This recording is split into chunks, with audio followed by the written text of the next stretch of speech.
Morning students. तो हम कल के टॉपिक में हमने इवेपोरेशन कवर किया था और फैक्टर्स अफेक्टिंग इवेपोरेशन, कौन कौन से फैक्टर हैं जिससे इवेपोरेशन हम ज़्यादा या कम हमें पता चल सकता है कि कैसे होगा।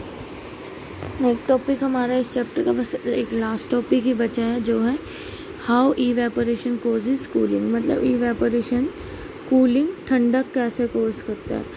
तो इसमें जब भी एक लिक्विड इवेपोरेट होता है वो क्या करता है, latent heat of vaporisation surrounding से ले लेता है, which on losing heat gets cool. इसका क्या मतलब है, जैसे एक एग्जांपल से मैं आपको समझाती हूँ कि एसीटोन है, एसीटोन या नेल रिमूवर अगर आप अपने हाथ पे रखते हो तो उसके बाद जब वो अपने आप इवेपोरेट हो जाता है एसीटोन, तो आपका हाथ क्या हो जाता है, ठंडा हो जाता है। ऐसा क्यों? क्योंकि इवेपोरेशन है, जब भी वो लिक्विड वेपर में चेंज हुआ इवेपोरेशन ने क्या किया, कूलिंग इफेक्ट किया।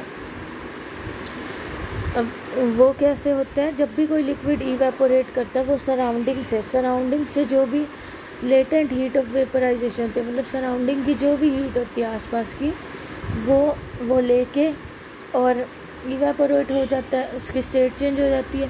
तो सराउंडिंग की हीट तो वो पानी लिक्विड ले लेता है, इसलिए सराउंडिंग क्या है, ठंडी हो जाती है। सराउंडिंग हीट लूज़ कर देती है और ठंडी हो जाती है। अब एक और एग्जांपल मैं आपको देती हूँ। आप ये एक्टिविटी है, ये आपको घर पे अपने ट्राई करनी है। आपको एक पैन लेना है, टेक अ पैन, उसको आपको गैस पे रखना है 4 to 5 मिनट्स तक, ठीक है।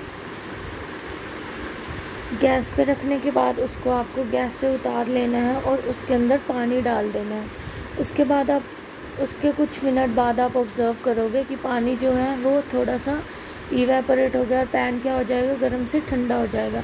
क्योंकि पैन की हीट है वो क्या कर लेगा, लिक्विड ले लेगा, लिक्विड आसपास मतलब सराउंडिंग पैन की हीट ऑब्जर्व कर लेगा और इवेपोरेट हो जाएगा, जिसलिए पैन मतलब जो सराउंडिंग है वो ठंडी हो जाएगी। इस तरह से इवेपोरेशन क्या करती है, कूलिंग कोज करती है।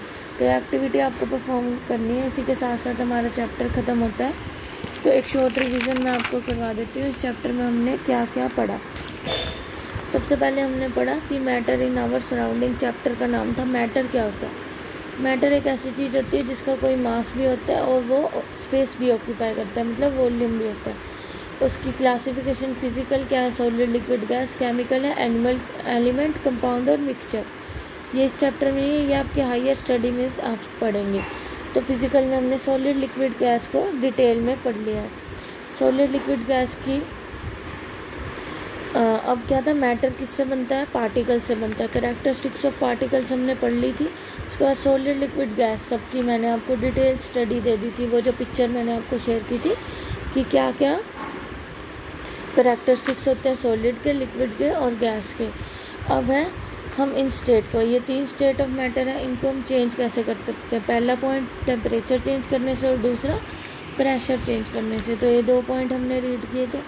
दूसरा हमने किसके बारे में पढ़ा था, melting point, boiling point, latent heat of fusion और वेपराइजेशन क्या होता है। इन चारों टॉपिक्स के बारे में हमने पढ़ा था। उसके बाद हमने सब्लिमेशन पढ़ा था, सॉलिड से सीधा गैस में कन्वर्ट जो हो जाता है वो सब्लिमेशन। एग्जाम्पल इसका कैम्फर। और effect of change of pressure change करने से क्या हो जाता है वो मैंने आपको पढ़ा दिया था। उसके बाद हमने इवेपोरेशन कल ही पढ़ा था और आज हमने पढ़ा इवेपोरेशन कूलिंग कैसे कोज करता है।